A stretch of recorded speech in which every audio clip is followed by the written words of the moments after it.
Hey guys, and welcome to a new episode of the Markus Schreyer Podcast. Super excited for today's topic. I think this is a topic that needs to be addressed in a little bit greater detail. I think I've done, multiple posts about it already on my social media, but I've never really addressed it in greater detail other than in my seminars. All right, so I think it's probably one of the most misunderstood topics and also one of the most, mistaught topics. There's so much misinformation around this whole posture topic that there definitely needs to be some light that we're going to shine on this very interesting topic. And first of all, I want to thank all of you that participated in our last event, in our last 2-day event. It was just simply incredible. We had over 120 people on in the program. So thanks. I know a lot of you are listening to this. I want to again express my deepest gratitude for everyone that signed up. It was really awesome. I'm constantly getting feedbacks from all of you that participated in that 2-day event. So keep them coming. I love when coaches and therapists are jumping straight into application mode, which is really cool. And again, thank you for everyone that participated. It was an incredible event.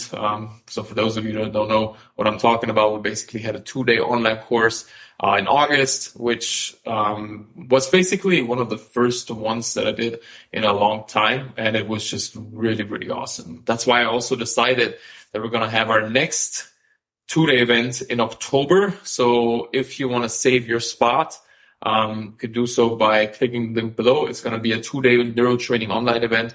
So you're going to learn everything about neuro training, about my approach of, just fusing neurology with biomechanics and just my, way of thinking when it comes to health, when it comes to movement, when it comes to pain optimization. So it doesn't really matter if you're a personal trainer or a physiotherapist, massage therapist, it's really for everyone that, works with people and wants to help their people move, feel, and perform better in the fastest time possible. All right. And since you're a listener of the podcast, you're also going to get a pretty juicy discount. You're going to get a $100 discount code, which I'm going to link below. It's going to be the code BRAIN100. So if you want to sign up with that code, you're going to get $100 off because you're a listener of the podcast. All right. So let's get into the episode. So we're definitely going to dive deeply into this whole posture topic because, like I said, it's, I think, something that we need to talk about. And kind of to give you a breakdown, what I have planned for this episode is I first want to get into what is posture? Okay, what do we mean when we talk about posture? Because the definition alone, I think, is very much so misunderstood oftentimes. Then we're going to talk about, is posture correlated with pain? Is there a connection between posture and pain? Then we're going to talk about, is there a bad posture or a good posture? That is also something that you see everywhere on social media. We're going to talk about if you actually need to fix your posture, if that is a necessity in order to move pain-free or perform optimally. When do we want to improve posture, or like I said, do we even want to improve or fix posture? Is that something we need to do? And then we're going to talk about how I personally address some of the postural presentations that I see with all of my clients and athletes that I work with. Okay, so let's get into it. So first, I want to talk about what is posture? And I think that's just something that is really important to understand in the first place. And to me, posture is a demonstration of humans, of the brain, how we manage gravity. Okay, if you think about all the mammals in the world, I don't know how many species there are. I think 4,000 or something. And we're basically the only species that walks on 2 feet. Okay, so we have this upright posture. If you think about dogs, if you think about quadrupeds, it's so interesting that we're literally the only species that, has this ability to stand up straight and just walk through space, so manage gravity the way we are able to do it. And that's why when we look at, someone's posture, we can kind of see, how does this person manage gravity?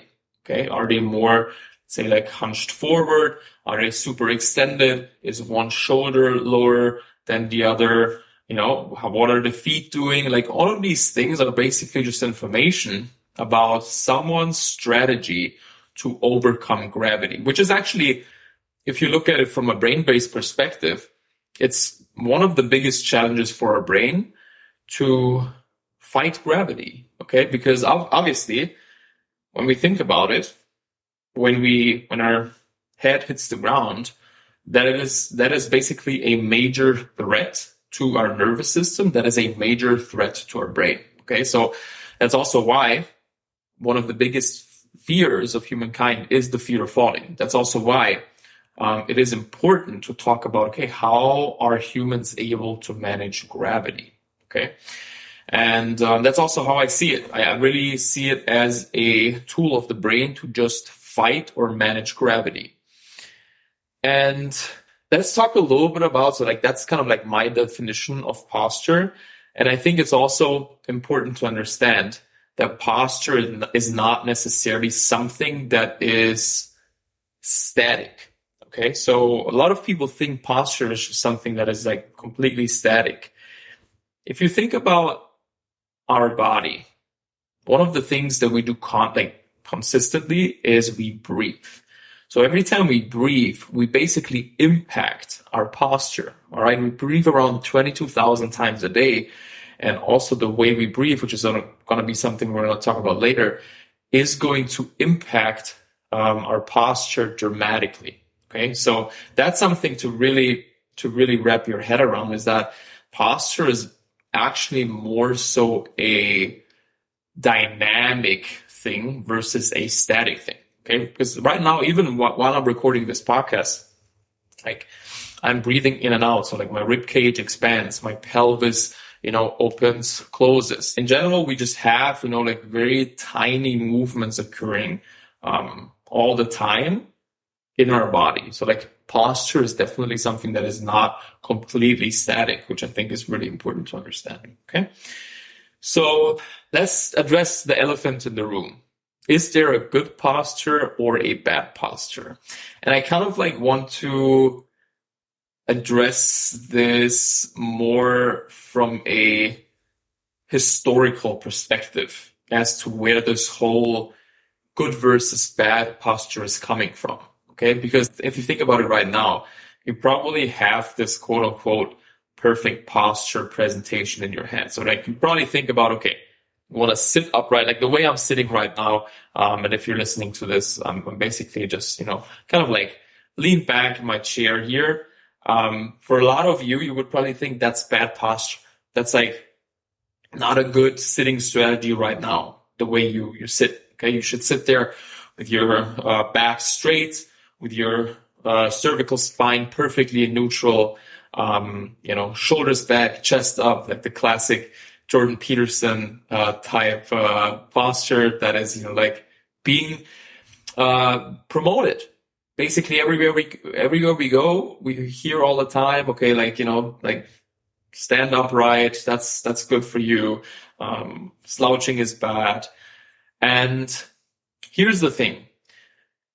The whole history of that basically started in the military. Okay, in the military, to teach people, obviously, to represent the country and to demonstrate power, to demonstrate force, we need to stand straight, we need to stand upright, and that is basically good posture. Okay, and I truly believe that it definitely has an effect on our confidence. And I mean, there are some studies on how, power poses can influence different hormone levels. which, I mean, that was like one study, and then there was another study that didn't really find the same thing. I do believe that there is a correlation, 100%. Like if you just do it, if you just, stick your chest out, you will feel that, like you feel different versus when you're just like in this like, protective posture. All right. So I'm definitely not debating that there is no correlation. But yeah, this is basically the history of the whole like good posture versus bad posture. So basically it started in the military, and then they tried to, apply it in the schools where, they taught the children, okay, like you need to sit straight, all day because that's going to be good posture. Okay. And that's kind of like how that whole thing, came to life. And then it transferred over to, like physical therapy, to training, that we always, try to teach people this is the right posture and like this is bad posture. And now I would say in the last 20 years, there's been a lot of research in the whole posture field. And basically what they found is that there is no correlation between a, let's say, more slouched posture or more of like a hunched over posture versus this perfectly upright posture. Okay, so like there is no correlation between pain and posture, which I think is something that should be good news for all of us, because I honestly do believe that a lot of people, and like this is also something like when you're working with clients or when you're seeing patients or athletes and you ask them, why do you think you are in pain? Most of the times you will probably hear like, oh yeah, because of my horrible posture. Like I sit on a desk all day. Like that's basically just why I am in pain. And like, that's why, I have these issues because I don't sit right. I don't stand right. And turns out it's not really the truth. Okay. Because like if you're hunched over, if you're sitting like, with your legs, with your back straight, it doesn't really matter too much when it comes to pain. And here's kind of like, because we could talk about this for 5 hours straight, but just to give you the summary of the data of my thought process when it comes to specifically like, this like sitting posture and standing posture, like what is the right way to sit? What is the right way to stand?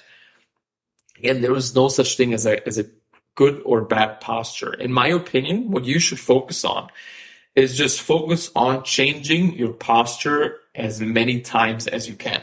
Okay. So even now, like I started this podcast with my legs, just straight, and now I cross them. And I think this is something that we can teach our nervous system, that we can teach our brain to do automatically. Okay. So when you're, let's say you're working on a computer, you could maybe spend 10 minutes in more of like this bad slouched over posture, and then maybe you can do 10 minutes of this perfectly straight posture.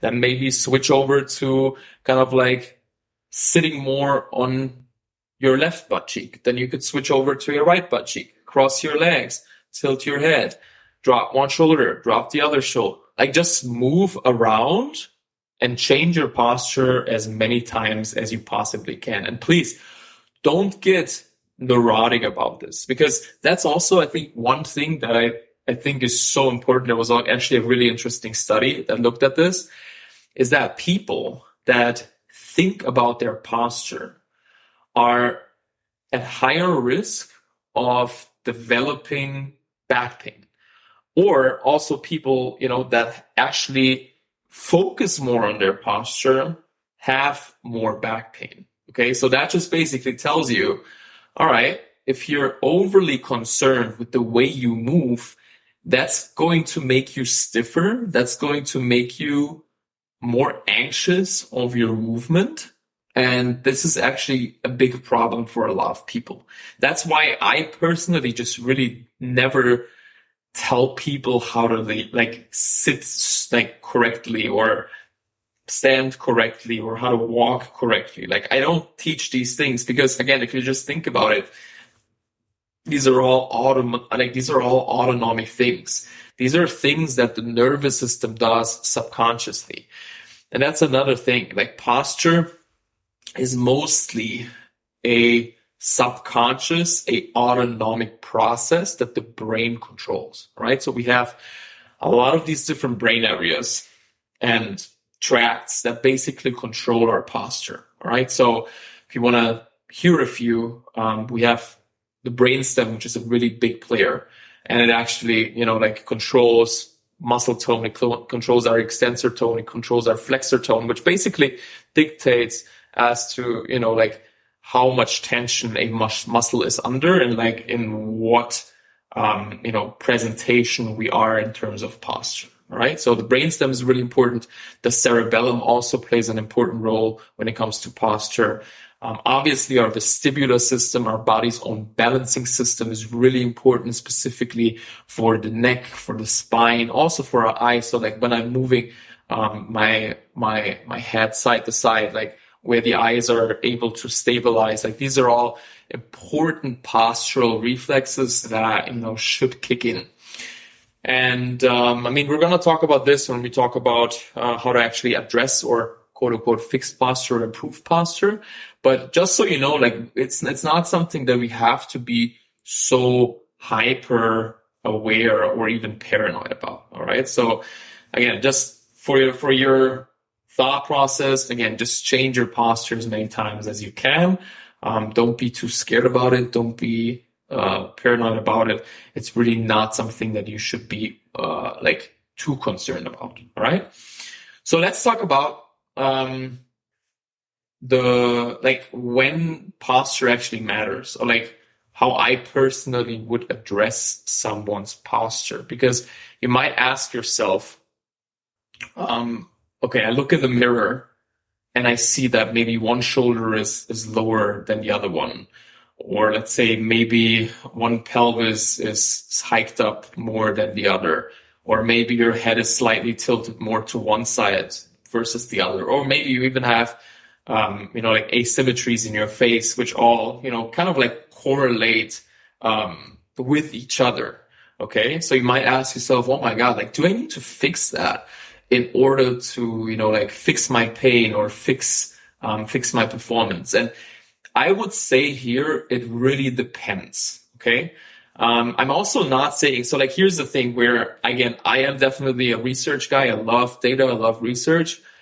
But just saying that posture doesn't matter at all for pain or for performance, I would say there is no doubt that it matters. But for pain, I would say it depends for some people. And again, it is basically, if you think about pain, it's just a very complex topic. And I always break this down in greater detail in the courses. I actually made a podcast episode about it, about the neuroscience of pain and like how pain actually works. So pain is basically a very multifactorial phenomena. Okay. But I would say for some people, like just the sole challenge to manage gravity actually induces a lot of stress to their nervous system, because their brain realizes that we're not safe. Okay, so like, different sensory input systems like the vestibular system or the visual system, or also, like proprioception, the tactile system, might sense that we're somewhat not safe because we're not able to manage gravity that well. And that's when, like some of these postural presentations can actually be a problem where the brain might not feel as safe. And that's oftentimes when, some of these like pain symptoms there are more versus people that, might have different postural presentations. So again, it's something that I would say is very individual. It's very, very individual. Like when it comes to pain, again, very complex. But when it comes to performance, I personally do believe that it plays a really important role. And that's also why when I'm guiding my athletes through all of my different assessments, I look a ton at like how they're actually moving. Because I'm not just looking at, like their static posture, which is always important to see. Like let's say someone has, like a lower right shoulder versus a higher left shoulder. Again, like just all these like visual presentations will matter. And they will just give me more information as to, okay, where somebody might be limited in their range of motion or in their movement. And like the way I see optimal movement, I mean, quote unquote optimal movement, because there is no such thing as, like perfect movement. But I personally like to look at movement as just how many movement options does an athlete have? Okay, so like in what ranges of motion can the athlete actually move into? Because that will just give me more insights into, okay, maybe we're limited more in, let's say, like external rotation, or we're more limited in cervical, extension, flexion. Like I look at a lot of different things that will just give me insights into somebody's movement. And that's also why I personally, usually when somebody asks me, how do we fix posture? I usually tell them, we don't fix posture, we fix movement. That's at least the way I see it. I personally don't see posture as, again, something static. I see posture as something that needs to be addressed with movement. Okay? Because if you think about it, our posture, our structure will dictate function. Okay? So in order to actually affect that structure, we somehow need to be able to move that structure. Okay? Of course, we could technically also affect some of our structures with a more static approach. But like in my opinion, most of the times we need movement strategies for that. Okay, movement, breathing. When it doesn't really matter too much what we're choosing. It usually is always coming down to movement. Okay, so I don't know how I got on this topic, but. We talked about, okay, like when do we need to fix posture? So I look at the different movement options that the athletes has available. And then I can see, okay, I need to maybe work more on that, or I need to work more on that, or maybe one side is less stable than the other. Maybe the athlete falls always more to one side versus the other. These are all things that will just give me more insights into, okay, where do I need to address someone's problems? Okay, because at the end of the day, me as a coach, or maybe you're a therapist, we're basically just problem solvers. Okay, we're just basically looking for problems that we maybe have to solve for the client or for the patient. That's basically our job. And let's say I've worked with an athlete, and the athlete, let's say, is just really, really, let's say, like unstable on one side versus the other. Let's say that the athlete always falls to the right side, whether it's like just staying, like walking, or like standing on one leg, or maybe in a performance setting, like they're always kind of like unstable on one side. That will just give me information as to, okay, like maybe I need to address one side more versus the other. Okay. And again, I view that through both a neurological as well as a biomechanical lens. So the neurological side is going to be really important because, again, we have all these different brain areas, like the brainstem, the cerebellum, the vestibular system, all kind of like reflexively making sure that we have stability on either side. And when I understand my neurology and like all my different pathways, I can then kind of like draw the connections between the brain areas and, like specific areas in the body. Okay. So that's kind of like my neurological viewpoint when it comes to posture. But then also we have the biomechanical side of things. Okay, so for example, we could look at, someone's foot shape. Is the foot more dumped inwards? Is it more like a supinated foot? Is it more like an inverted foot? What way is the knee pointing? Is it pointing more inwards or outwards? Is the tibia an internal or external rotation? Like all of these things are going to give me insights as to how, again, someone overcomes gravity and where there might be limitations in movement options. Because again, if we really want to produce force, we need to be able to access a lot of these ranges of motion, whether it's on a rotational level, flexion, extension. Like we need to access all of these range of motions in order to actually move optimally and perform optimally. Okay. So again, I just view this through this neurological lens and the biomechanical lens. And then I fuse both together. I run the athlete through all my assessments, and then I can be very specific as to the approach that I'm using with the client or with the athlete. I also look at, again, just like the structure of the athlete. Is it a female athlete that I'm working with or a male athlete? Because again, that's also going to dictate some of the decisions that I make. For example, female athletes, or like just females in general, they tend to have, for example, more of a anterior pelvic tilt. There was actually pretty interesting data on that. Like females tend to have more of this like anterior pelvic tilt versus men. And, so that's basically kind of like how I view posture and like how I also address and fix quote unquote posture. I always talk about it's not something we have to fix. It's just something where we just have to give the client more, again, movement options and help them move better. Because again, for me, posture is not something static. Posture to me can be fixed or improved with movement. That's basically the way I see it. And then also maybe, because a lot of people are super paranoid with the whole thing of like, oh my God, like one shoulder is lower than the right side. And again, this all can be problematic for some people. But one thing that also a lot of people don't understand is that humans are actually naturally asymmetrical. So like we have a lot of organs that actually are not perfectly symmetrical on one side versus the other. So like the perfect example for this is the liver. The liver has the bigger part more on that right side. Okay. So like, which also makes the right side usually a little bit heavier than the left side. Okay. So oftentimes when you see humans just standing, they usually also stand more on their right side. Like if you look at a social setting, most people will stand more on their right side versus their left side. So these are all things, again, we have to consider when we look at someone's posture or someone's movement strategy. Okay. So that's basically the way I see posture. And that's also the way I would quote unquote fix posture.